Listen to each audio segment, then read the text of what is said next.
Welcome to the Kinda Crunchy podcast, where we talk about all things health and wellness. We can't wait for you to hear today's episode, so let's get to it.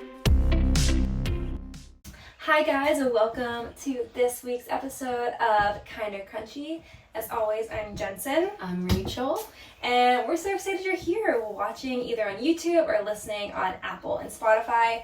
We have a jam-packed episode today. We are going over all things traditional, complementary, alternative medicine, taking the Eastern approach to medicine versus just what we're told is taking the Western approach. So we're going to go through a ton of things. We're not going to go into detail on everything because as you'll see, there are so many different types of complementary alternative medicines. So we're just going to go through them, and then we're going to probably talk about just some experiences we've had or things that we want to try. So we think this will be a super informative episode, but also maybe just like an eye-opening episode where it's like you hear something and you might want to go research more of that yourself. Yeah, this might give you more ideas. Like, we're going to try to be as good as we can about including like everything we can find that's in the realm of alternative and complementary medicine to kind of just like mention that you might not have even known existed or you might not know what it is. But we also are like, we don't want it to be boring and just read to you like what all these things are. So we're going to kind of go through it, but as always, look into it more yourself if you want. We're just kind of going to have a fun approach to this. Yeah, but we'll start with just what's happening in our lives, what's new. Yeah. Rachel, why don't you tell me what's the 411? Yeah, summer's just been season of burnout for me. Feeling really exhausted, demotivated, and my body's feeling it too because I've been having weird swollen lymph symptoms, just lots of fatigue. I'm just like exhausted. And I know it's just like the accumulation of life and burnout. And recently I did have like these really swollen lymph nodes in my neck, and I never get those. Even when I'm sick, and I wasn't sick, and I was like, oh my gosh, something's going on in my body. So I was in full protocol for like self-care, my lymph detox. I have like notes in my phone. My notes app is like my lifesaver. That's where my day-to-day plans are. I have so many notes in my notes app.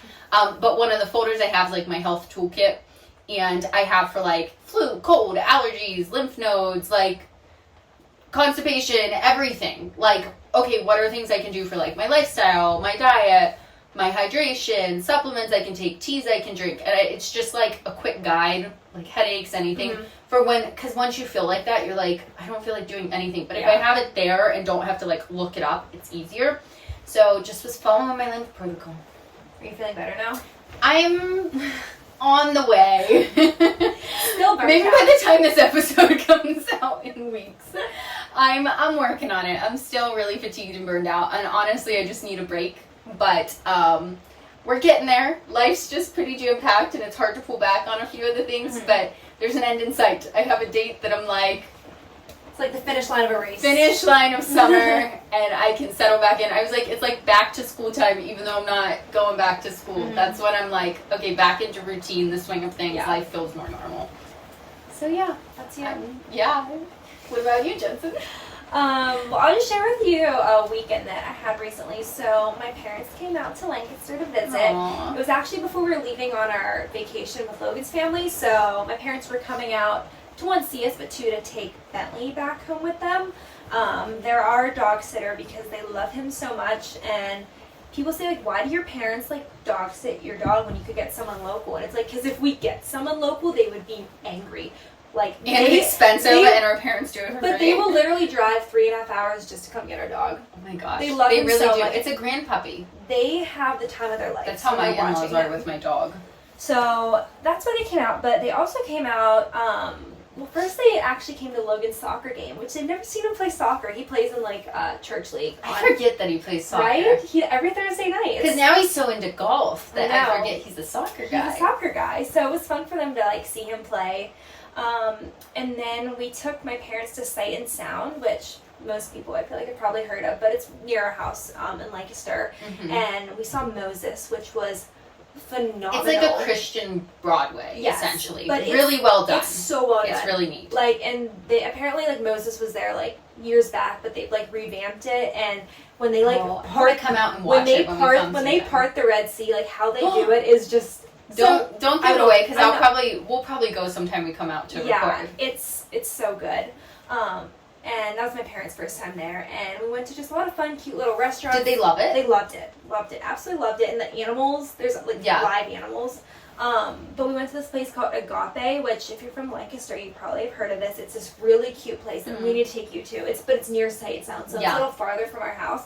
But it's just the most aesthetically pleasing, beautiful white and black restaurant with like the best food. So we did that.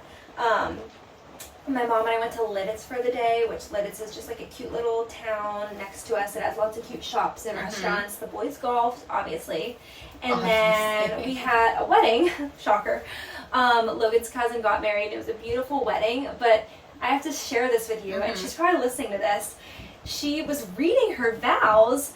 Her name's Tanya. And she was saying that her husband, Matt, was like really, he's from California, and he's really embracing like the Pennsylvania lifestyle or something like that. And he really likes Groundhog Day. Like, he's fascinated by it. Really? And they want to come up here. And she's reading this, and she's like saying about Groundhog Day, and she's like, shout out to our cousin Jensen, who's from Punxsutawney, in her vows. Wait, is this Logan's relative? It's Logan's cousin. So I was like, I'm not even blood. And I got a shout out in her vows, and I talked to her at the reception, and she was like, that was off scripted. I said if I looked out and saw you, I was going to say it. And she did. She literally turned, saw me, and said it. And I was like, no one has ever mentioned me in their vows beside Logan. Yeah, that's pretty special. So Punxsutawney got a little shout out. Are they coming for Groundhog Day then? They want to. And they should come on a weekend. Well, it's a Friday this year. Okay. I told my parents to like expect a lot of people to come this year. Yeah. So that'll be exciting. But I don't want to say this was the highlight of the weekend coming up. But Sunday morning, we were packing up for vacation, getting ready to go, and I wanted to make sure our chickens had enough food and water. And I go down at like 6 a.m. to like give them water, and I'm like, don't even have my contacts, and I like squint because I'm like blind, and I see an egg on the ground, and I'm like, no way. We didn't think they'd start laying until like August, which that's so exciting. This is probably coming out in August, but right now it's July. I was so excited. It was a little blue egg. Oh my gosh. But since then, we probably have gotten like a few each day. It is the highlight of my day going down to the chicken coop. I open up and I see beautiful blue and brown eggs. There's eggs sitting here that I brought Rachel. She did. I'm just excited to like be able to like bless people and be like, here, I got you eggs, because now like we're gonna start getting like, probably almost like a dozen a day, hopefully going forward, which will be exciting. But we're not gonna go through that. But it was really exciting cooking our first eggs, and I got a double yolk, which was like really exciting. That's so much fun. I feel like when you have chickens, like you get more double yolks than in the store. Yes, they're just, and the yolks are so much brighter and they taste delicious. I feel like the last 4 months have just been like, gotta go give the chickens food, give them water, like exhausting. Just annoying. All they do is poop and stuff. They really do. But now it's like, oh, I love you girls. You're just the best egg layers. And Is Logan excited? Does he like eggs? Like, yes, he does. He doesn't really eat breakfast, so he doesn't eat. That's mine, Logan too. But he hasn't even gone down to get the eggs yet. I feel like he hasn't had the experience of finding an egg. And I'm like, you need to go down some morning and get them. But I'm always the one like up and excited. Yeah. I'm just more excited too. But so yeah, now we have egg layers, and that's exciting. I love them, and it's just been bringing me a lot of joy in my life. So that's neat. I'm jealous. I can't wait to get chickens someday. Okay, actually, I've noticed you said your neighbors have chickens.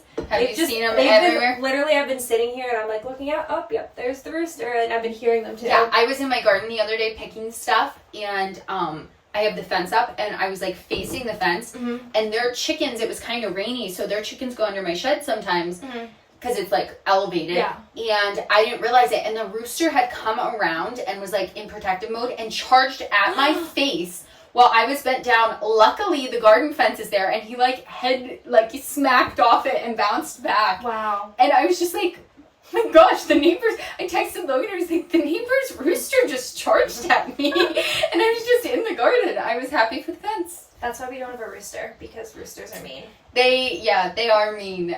They're protective, I think, too. And we don't want fertilized eggs. We just they keep having chicks over here. Yeah. And it's just, their chickens really free range the neighborhood, and our yard included.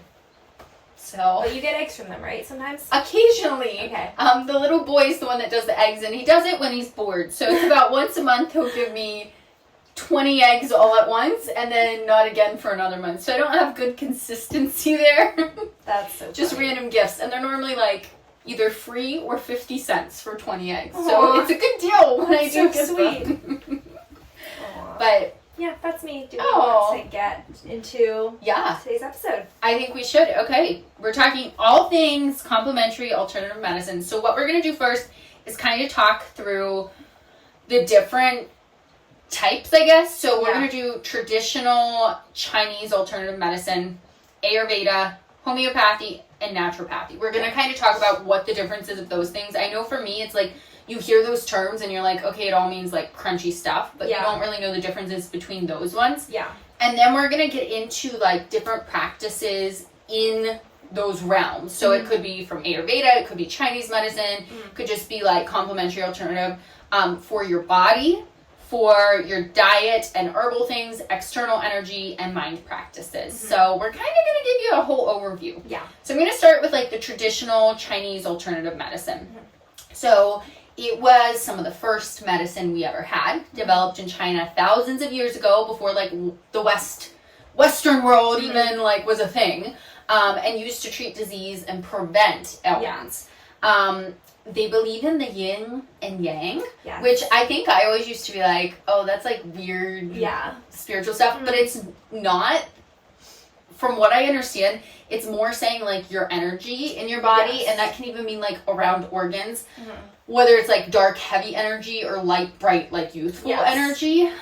So it's supposed to be a practice of balance, of like, you don't want to be out of balance, like too much one way with yin or with yang. Like you want to have fluidity and balance in your life. I feel like that's just in general as something we can take away is like we should be balanced in a lot of things in our lives. Yes, yeah.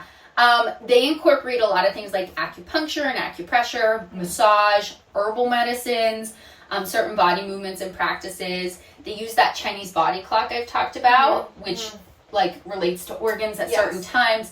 And they do a lot, if you go to a traditional Chinese medicine practitioner, they will use your tongue for readings. Oh. So based on like the ripples in it, the colors, the lines, they can tell you a lot about your health from what your tongue looks like.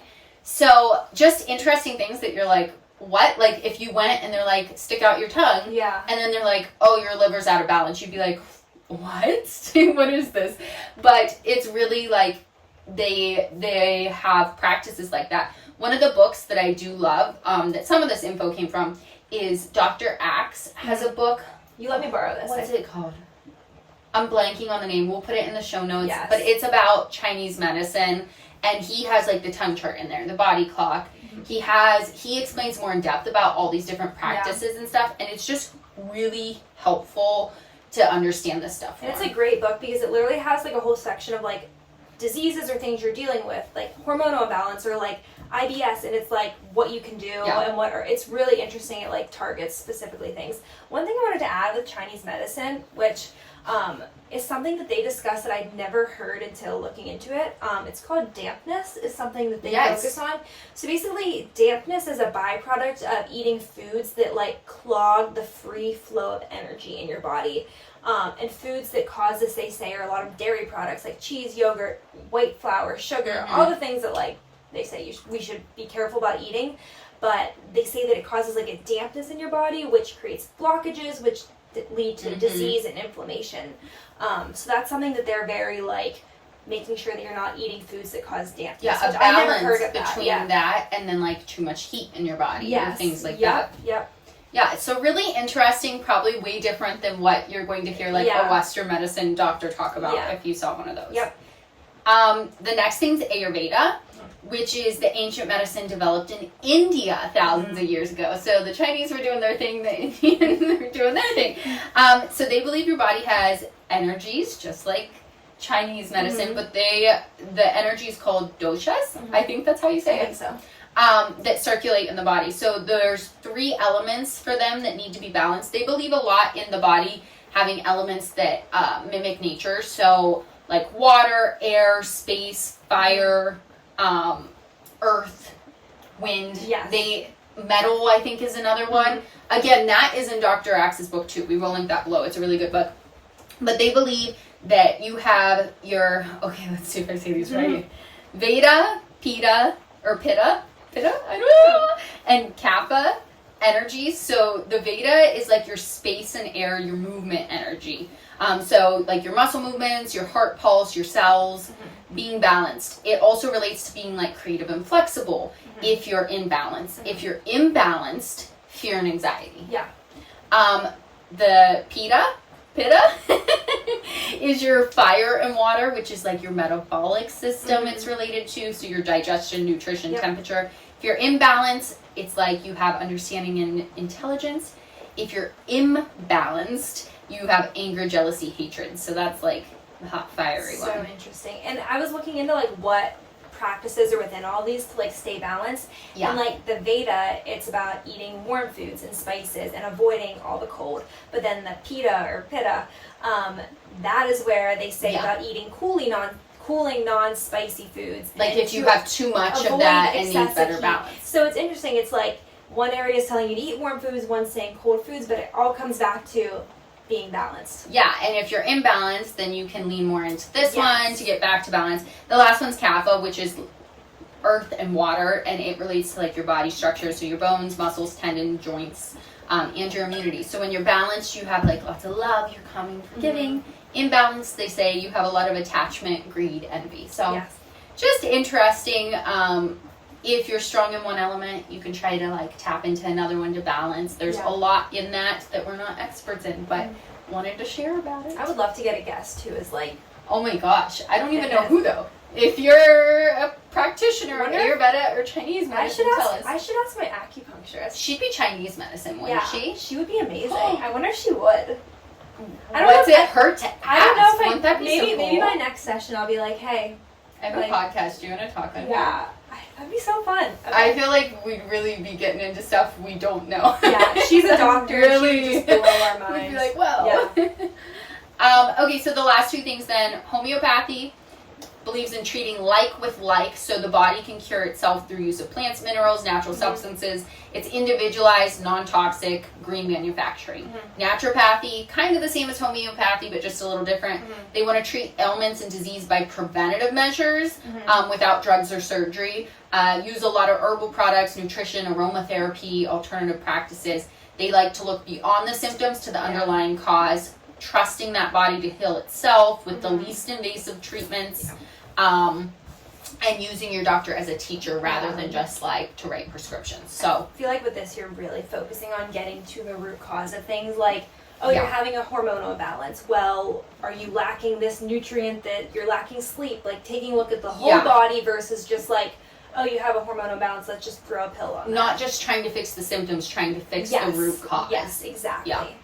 So, that said, do we want to get into like our different categories we have? The first one being your body, the alternative complementary practices within your body that you can do to... Do you want me to read through just what they are and then we can talk about go ahead through the list. So, within the body, different types of care that you can do are chiropractic, massage, acupuncture, body movement therapy, tai chi, yoga, cupping, reflexology, gua sha, that's how you say it, lymphatic drainage, and tapping. So we're not going to go into detail on all those, but we're going to talk about a few of them. But I feel like we should definitely, I'm just saying this out loud now, on like Instagram or something, list out all these just so people can, so people aren't trying to like write this down as they're listening. So we'll list all these out for you. We do like a carousel and have like body ones. That's like your guide to it. Yes, but are there any ones you want to talk about first? So I think we should say maybe the ones like we've done and then go back and highlight like if there's anything in particular we want to talk about and then maybe some that we want to try or haven't done.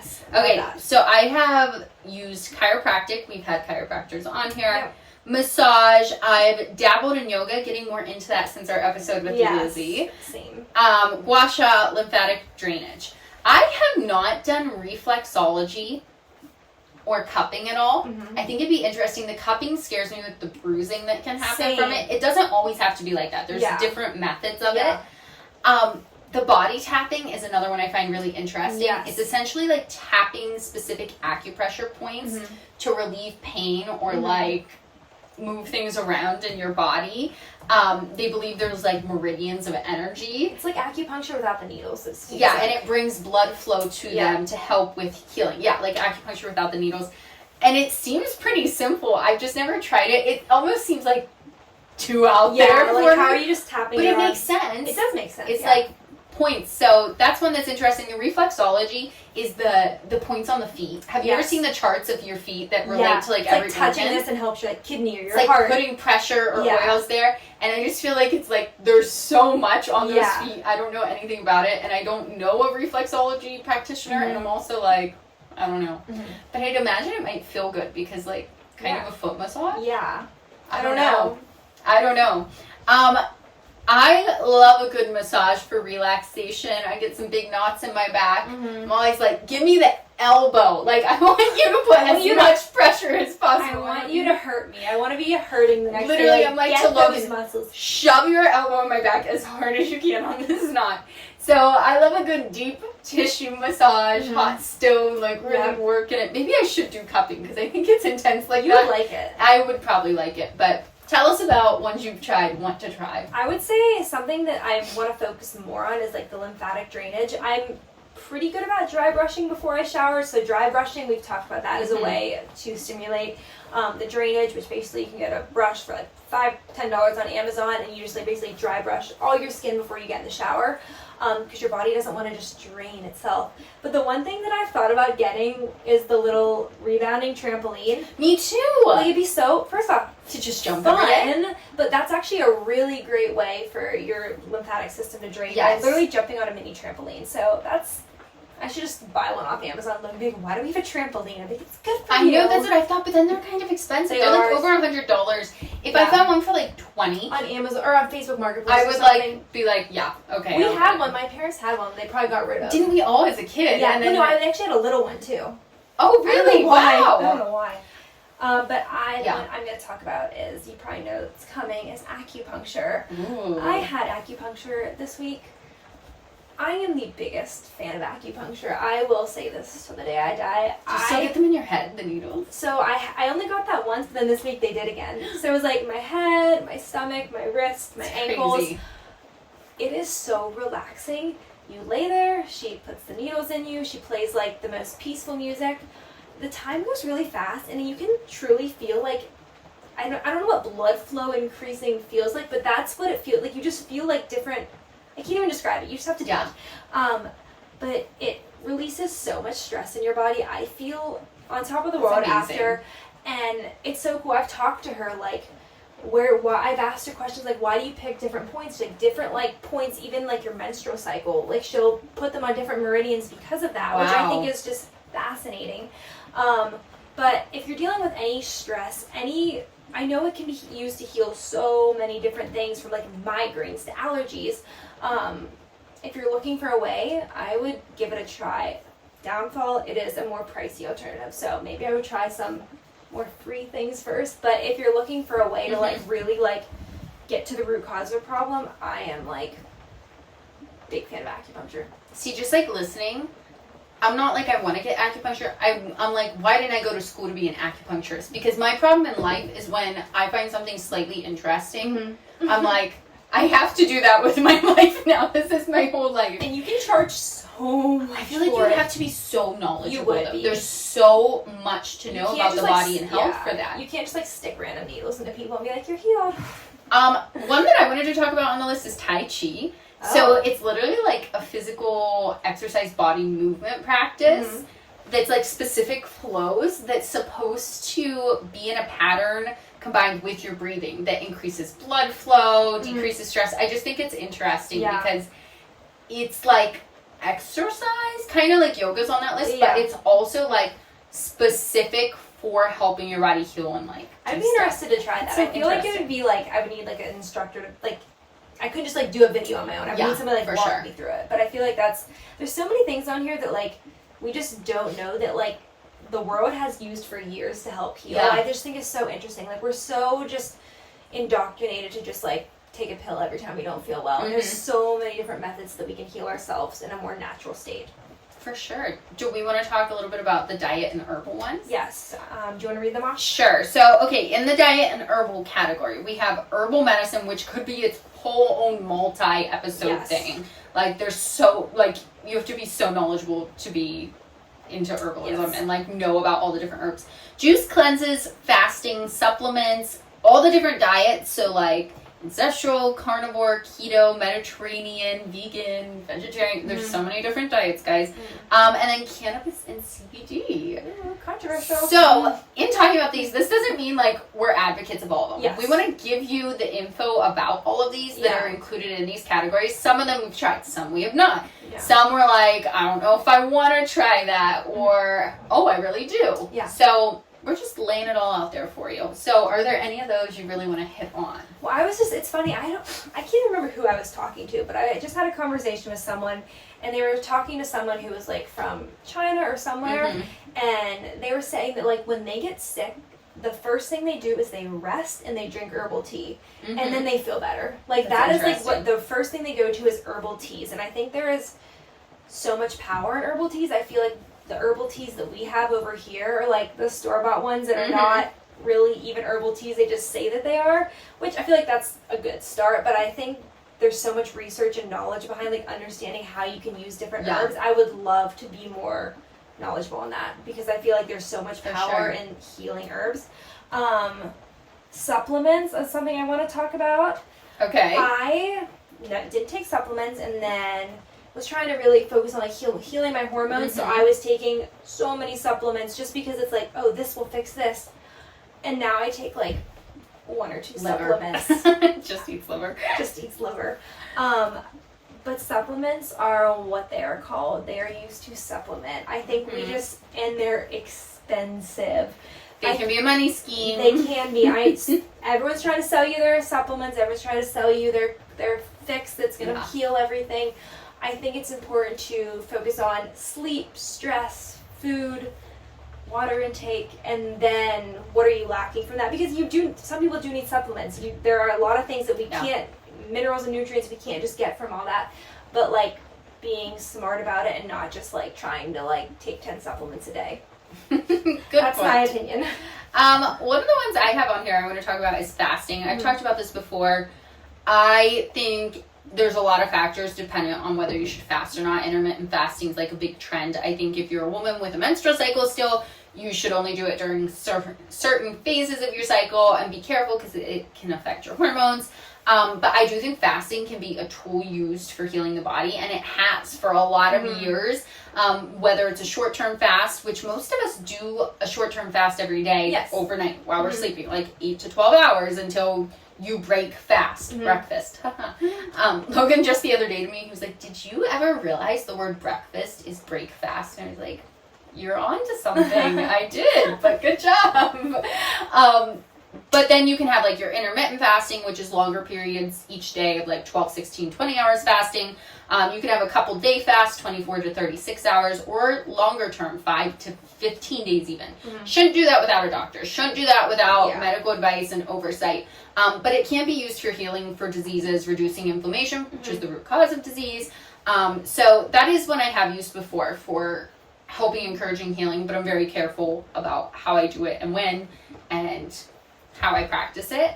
Another one I wanted to hit on there is juice cleanses. I know people do these. I'm not a big fan. I think that it can mess up your gut flora, your bacteria, especially with, like, disordered eating in the past. I think it can be, like, triggering for other reasons. So some people are really into that. Not for me, but that's okay. It might be for you. I used to work at Clean Juice in Pittsburgh. Okay. And they, first off, have amazing smoothies and acai bowls and juices that are so good. Loved working there. Oh, yeah, you took me there once. It was delicious. Loved it. It was amazing. But they also offer juice cleanses, and I did, like, because I got, like, a discount, so I did, like, a half-day one, where it was, like, basically you juice till dinner. Okay. I was so hungry and miserable. Like, if you can do them, and great, but I just think, like, I don't know. My personal opinion is they're not worth it, and they're very expensive. Oh my gosh, because it takes so much fruit and veggies, which are already expensive. Like, why to am I make paying the like juice. $75 to be hungry? And then if you think about it, like, remember we've said, like, with your blood sugar levels, if you're just consuming the juice, you don't have the fibrous part. Yes. So it's going to be spiking your blood So much sugar and your cortisol, which is going to cause more cravings. So I just think there's things with it that I'm like, I think it would make more issues for my body, maybe. Yeah. Herbal medicine. I want to be an herbalist so bad. I do not have the time, guys. You have no idea how many emails and phone calls I get from herbal academies I've signed up for that I've been like, I'm going to go through the course. And I don't have the time. I don't have the money right now. I can't do it. Someday I will complete an herbalism course multi-year and be an herbalist. I did that little, like summer, what do you call that? Didn't you work at that, like, I worked at an herb farm for a summer. While I was working in the schools and got my summer off, I did volunteer. It was kind of like you work and they feed you type of thing, and you could stay there, but I lived nearby. They're just like so knowledgeable, and I just want to have that knowledge about the things I'm growing and what they can be used for. And I just think it's amazing, like all the things herbs can be used for medicinally and like culinary wise and just all the things. So yeah, that's a really interesting one to me. Do you want to move on to external energy? Yeah, this is where it starts getting even more out there, right? Okay, so the external energy ones we have listed are electromagnetic therapy, Reiki, Qigong. Is that how you say it? I was making you read these because I didn't want to She's pronounce like, that word. I was like, go ahead. Sauna, cold plunge, salt rooms, weighted blankets, heat and ice. So these are like external things you can do to work on your body. Any you want to hit on there? I'm going to first talk about saunas because I literally just had an experience with this. We were on vacation in Virginia, and the place we were staying at, there's like two like fitness facilities, and they both had saunas. Well, actually, one was sauna and one was a steam room. Which sauna is like dry air, heat. where steam room is like the very warm heat, like wet and heat, dampness in the air.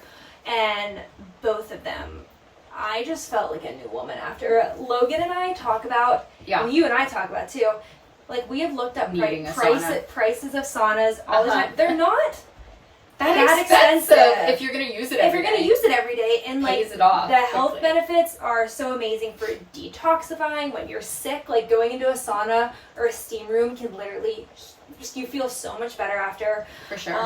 I was at the sauna most days on vacation. I loved it so much. The best. Logan and I literally, we've talked to his, like, said to his parents, like, well, what if we, like, split one and we, like, put it at your house and, like, maybe potentially, because, like, I would just feel like I would get so much use out of it. So, big sauna fan. Same. Sauna to cold plunge would be the dream, and then back. We've talked a ton about cold plunge here and the health benefits of that. When we were, sorry, I didn't interrupt you, but when we were on our honeymoon, there was like this, it was a circuit. You went to like sauna, steam room, cold plunge, like hot tub, I forget the actual like flow of it, but it was like you went from like hot to cold, hot to cold. A lot of other places do that. It's amazing. It's like so good for your body. Okay, one of the ones that I wanted to talk about on here is salt rooms. I've not been in a salt room. I think the Himalayan salt lamps were like really popular for a while. Yeah. Apparently it's supposed to be really good for like your airways, like asthma, bronchitis, eczema, skin stuff, aging even. I think that'd be interesting. I do know of one kind of nearby. My mom really wants to go to one, so maybe I'll go with her sometime. There was one on vacation where we were at. I saw it, but it was like kind of expensive to do, and it was like it was more for like you said, for breathing issues. And I was like, I feel good right now. But if I was having some breathing or sinus issues, I think I would have tried it. Yeah. Just because the benefits are really great of it. Some that I have not done, don't really know, is the Qigong. Yeah. It's supposed to be coordinated movements that help promote spiritual health healing.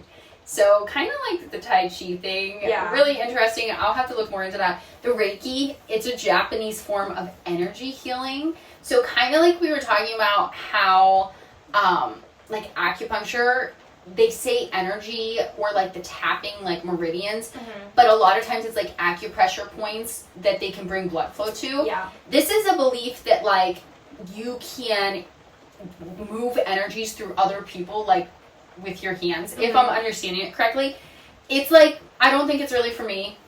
I don't know. I do think our body has energies, but I don't want you giving me your energy personally. I'm good keeping my own. I don't want yours, even if you're saying it's good. So that's something I definitely haven't gotten into. And the electromagnetic therapy, that's actually one that I have used for muscle healing, especially when I worked in the therapy realm. So, it can be really helpful, like stimulation of muscles to bring blood flow, especially if you have like muscle issues or chronic inflammation or disease. So, one more thing I'll add before we move on to our last one is weighted blankets. Yeah. Do you like them? I've only ever used it in the therapy realm for kids with sensory issues to like provide to them. Yeah. I do like those. Sometimes I'm like, I just want like someone to like lay on me and crush me. I just want that deep pressure. See, I feel like everyone loves them. Logan wanted a weighted blanket for Christmas, and he got one. He loves it. I feel like I'm being suffocated. I don't like it. So, hot take, my personal opinion, I don't like weighted blankets, but I know most people that have them really like them. So, Logan loves it. Yeah, are you sensory seeking or avoidant? I just feel like it's. I just feel like I'm like just pressing on me. So yeah, not everyone's a fan, but some people love them. So our last one we have is on the mind. So we have a few here. So under this we have meditation, biofeedback, gratitude, spirituality, and guided imagery. So Rachel, do you want to talk about any of these to start? Yeah. So I mean, the gratitude is something I try to practice pretty regularly. It does make a difference to just like appreciate and be thankful. Definitely changes that mindset from like poor me or discontentment. Meditation, it sucks because it works and I never do it. I wish I did it better. But yeah, it can be really calming. I need to. The people that say they don't like to meditate are the people that need to meditate, and that is me. Right? 100%. Oh, and then spirituality. That can be really wide encompassing. In general, spirituality is like kind of defined as an individualized practice of connecting to a meaning or something bigger than yourself to find peace and guidance. We're both Christians, so like God is that. And I definitely think like having that just makes going through life easier. Yes. Makes more sense, more comfort, more Couldn't do anything without Jesus. I don't know where I'd be without the Lord. So right. But yeah, I mean, those are the ones I was gonna hit on. So yeah, I think some of the interesting ones there are biofeedbacks, essentially like a technique where you learn to control some of your body's functions, like your heart rate and breathing, like when you're worked up. So that could really work for something like anxiety or stress or PTSD. That's a practice they use. Guided imagery too is when you generate mental images using like words and music in your mind to evoke positive imaginary scenarios to bring about a positive effect or maybe like heal from trauma. So I haven't had any like deep trauma therapy like that, but those things really can work and can be really interesting practices to help heal physical ailments you're having from mental trauma or struggles, which is really interesting. The mind and body are so connected. And we've talked about that before. So I just think it's super interesting, and there's a lot of things here that I still have yet to try or to learn more about, and ones I have tried and like, but we thought it'd be just like fun to kind of give you an overview and be like, when we talk about this stuff, here's kind of what it encompasses, and look into it more yourself if you want to know more. And I would say one last thing. I feel like the Krunchy community can just really rely fully on Eastern medicine and be anti-Western medicine. And kind of like, we were talking about balance before, I think there is a balance. Like, there are sometimes where you need Western medicine. There are sometimes where Eastern medicine can do the job.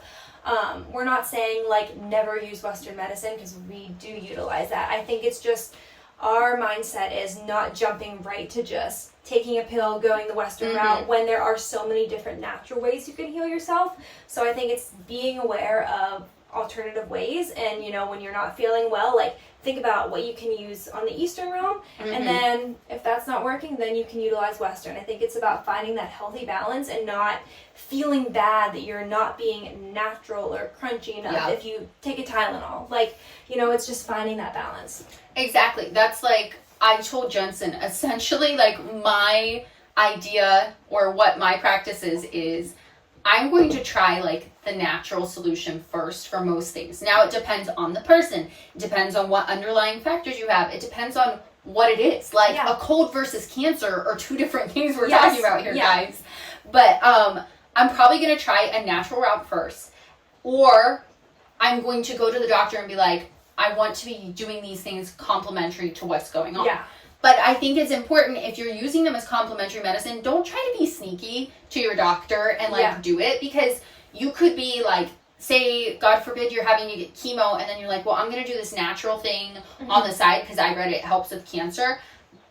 But it could, like, be causing issues with the chemo or the blood test that they really can't get a reading. So be transparent with your doctors. Work with them. Be like, listen, I want to do some complementary things. I'm not opposed. So, you know, each person's unique, but we just want to kind of lay it out there what some of the options are, other than if you went to the doctor office in America, what you're going to hear. Exactly. Some things you can do at home for just better overall health preventatively or in conjunction with your other medicines. Absolutely.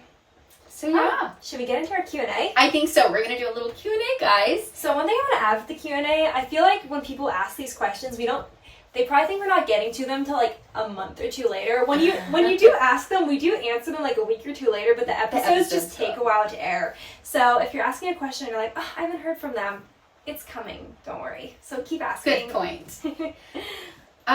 Okay, I am going to start with the question that says, any natural crunchy energy boosters or that help with fatigue? Okay. So I have a few for that. First, I'd look into adrenal fatigue. Are you struggling with that? That's caused by hormonal imbalances, and there is a lot of info on, like, adrenal cocktails or things you can do to optimize that, maybe rebalance your hormones. Looking at maybe detoxing from sugar or caffeine, those things can cause imbalances with, like, the restfulness state of your body or with feeling fatigue. Eating more natural salt, electrolytes, we always talk about that. Protein in the morning. Prioritizing your sleep, go back and listen to our sleep episode. Or de-stressing a little. Stress can cause fatigue, so listen to our stress episode. And you'll get all the tips on those. I just was going to add staying hydrated. Perfect. So those are our natural ones. Okay, next question. It's titled PCOS. Can y'all talk about if you have any tips? I've struggled so much with weight gain and can't lose any with PCOS. Well, whoever asked this question, if you want to, you can direct message me. I personally struggle with PCOS. I shared that I've had hormonal imbalance issues, and basically PCOS is one of those things where they're like, yeah, we kind of think you have it. It's not one of those, it's hard to diagnose. They don't diagnose unless they do surgery and remove, right? No, that's endometriosis. Oh, okay, sorry. PCOS, it's like I forget what the symptoms are. It's like, one, it's like cysts on your ovaries, it's elevated like androgens and testosterone, and there's one more, I forget. But I have it and I deal with it. So I can actually speak to you things that have helped me with it. One of my hormonal imbalances that was out of whack was I had elevated testosterone. There's a lot of ways to lower that naturally, and by lowering that, it kind of helps with everything PCOS. Big things are walking after meals, I would say, even if it's 5 or 10 minutes. I know we speak to this with, like, blood sugar balance, but this is something really huge that can help with PCOS. Again, pairing carbs with a protein or fat, no naked carbs. Focus on lifting weights rather than cardio. We've talked about muscles helping with insulin resistance, which insulin resistance and PCOS are pretty intertwined. That's one of the big forms of it. Spearmint tea. This is huge. I just want to say that I did actually lower my testosterone naturally. Wow. Yes, I got my blood work back. I've been learning. It was like above what it should be, and it was then in normal range. After doing all these natural things, spearmint tea is huge. I hate mint. If you know me, I literally hate mint, and I force myself to drink it, which... You do hate mint. I do. but it works. So adding in spearmint tea, inositol is actually a supplement that a lot of doctors recommend. Actually, my doctor didn't recommend it, but everything on the internet, she recommended it. Every herself. natural person recommended it, and a lot of natural doctors will recommend it. So inositol, and again, making sure you're having adequate protein, not skipping breakfast in the morning. Those would be my best tips. I feel like the blood sugar balance and dealing with PCOS are kind of intertwined, but I would focus on those, and I think that could help make a difference in both the weight loss and also, you know, it's hard to lose weight when your hormones are out of whack. So it's like, again, if you're gaining weight but you're probably eating healthy, working out, like what's the root cause of it? It's probably maybe a blood sugar balance, insulin resistance thing. But whoever you are, message me. We can chat about it more because it's something I've dealt with and something that I've helped to manage naturally, and it can be managed naturally. A lot of the times they want to put you on metformin. I was on that at one point, and it can cause a lot of digestive issues, and it's just masking the symptoms. Also, birth control can be another mask. They'll want to throw you on that too. So, chat with me. She's been through it all. You can message me about it. We'll chat more. So that's what I have. I have nothing to add to that. So, I have not experienced it. I'm not as well versed, and you covered more than enough. Well, I've had to deal with it, so I'm very knowledgeable on it, sadly. Okay, the next one I'm going to do is, it says, for years now I've struggled with yeast and bacterial infections as a female. It is super frustrating. All the doctor does is prescribe antibiotics that never work or help at all. Any advice, tips, or ideas why this could be happening? So, yes. Okay, so the first thing, reading that, my concern is that the doctor keeps prescribing antibiotics, which I understand from the doctor's point of view, but antibiotics can be very imbalancing to your gut bacteria and your gut flora, and that can actually be a contributing factor to continuous yeast overgrowth or candida overgrowth. So I would definitely look into candida overgrowth and how to balance that and your gut health. So trying to heal your gut with a good probiotic from having all those antibiotics, because that can really imbalance your gut, and your gut health really leads to your overall health. Also, reducing alcohol and coffee consumption can help with reducing yeast and UTIs, as well as processed foods. Switching to grass-fed meat, since there are extra antibiotics in general meat, like from the store, and it sounds like you're getting a lot of antibiotics in you already, so trying to eliminate that as a source potentially. If you're on birth control, that can mess with your gut and your female reproductive health as well. Stress also can lead to it. So a few things to look into. Also, again, I would say, like we were saying in our other episode, airing it out. Don't have tight restrictive clothing like workout leggings on all day, or anything like that, or like panty liners, things like that could be irritants. Yeah, and I would just add, avoid any like fragrances in your like tampons, detergent. If you know you're wearing tampons or pads, changing them regularly, because a lot of them are pretty toxic, and if they're just down there all the time, like that's not going to help heal you. For sure. Okay, and the next one I'm going to read is how to ditch an all or nothing mindset around food and fitness. It's a loaded question. For someone who I feel like I've gotten better at this, but I've struggled with that like perfectionist mindset. You know, one thing, it's like at the end of each day, like kind of like that gratitude practice, like focusing on like counting your successes. Like, you know, we're not going to have a perfect day of food, fitness, like it's not going to happen. But like focusing on the things like, oh, awesome, I went for a 30-minute walk. I had a lot of protein in each of my meals. Maybe I had some seed oils during my snack, but not focusing on that. Like, we're never going to be perfect. I think it's like focusing on the things you did right. And like, you know, I this quote, it's like, if you have a flat tire, you're not going to pop the other three. Like, if you've had if you did something wrong in your day, you're not just like, if you eat something bad, don't go binge out on all like the sweet foods. Like, you know, we're not perfect and we're never going to be. Just giving yourself permission to have like, you know, treats during the week, giving yourself permission to take a rest day during the week. I think we have to be so regimented, and like, that's not how life is. Yeah, it's a lifestyle, not like a practice that you have to do every day. And I think just really viewing it as not like, oh, I have to do all these things to be healthy, but just like, what is my life and what do I want to be part of it, and like my daily habits and healthy, and not as like diets or fixes or like this is the health protocol I have to follow, just like really what works for you. And also leaning into that 80-20 balance of not being perfect, of just like, you know, these are things I do because I care about my health regularly, but these are also things I do because I care about my health, and mentally it's better for me to not be so like all or nothing. Yeah, I love that.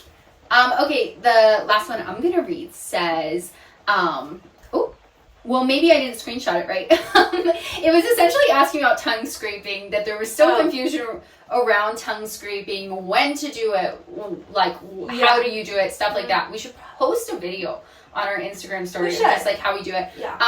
My little quips on that is I do it in the morning, right after waking up, before brushing my teeth. Get all that gunk off my tongue before I brush my teeth. They say that your body detoxes a lot overnight, and sometimes like, you know, you have that like gross stuff on your tongue, and like to scrape it off, it's going to help with bad breath. It's also going to help with your gut health, because that's your passageway to your gut, and then you're re-swallowing that bacteria and stuff that your body was trying to detox. So just scraping that off in the morning before I brush my teeth, I do it. I don't really know how many times. It's just like I do it till I feel like I'm not getting as much gunk on the scraper. I don't like do it so hard my tongue's like hurting either. It's just like a light scrape from the back to front, and I do like side, middle, side, and then I probably go once more through, and then I brush my teeth like normal and go about my day. So that's my tongue scraping. You could do it twice a day if you want to do it. But I suppose. But like it kind of depends. If you're really struggling with like bad breath or bacteria, like, but it just kind of depends. But we just do it in the morning. I think I have one more question. Okay. And I really had a very short answer.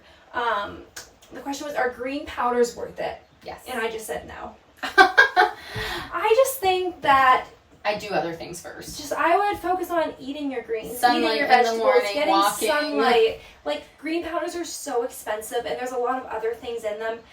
If you're taking them, I think it's fine, but I just would not rely on that to be, I got my greens in for the day because I took a scoop of who knows what. So that's my opinion. The things that cost nothing can be the most impactful for health. Natural sunlight, reducing your screen time, drinking more electrolytes, eating a whole foods nutritious diet, gentle movement, reducing stress. So don't invest a bunch of money in things. Again, country life's the scam sometimes. Health hot take.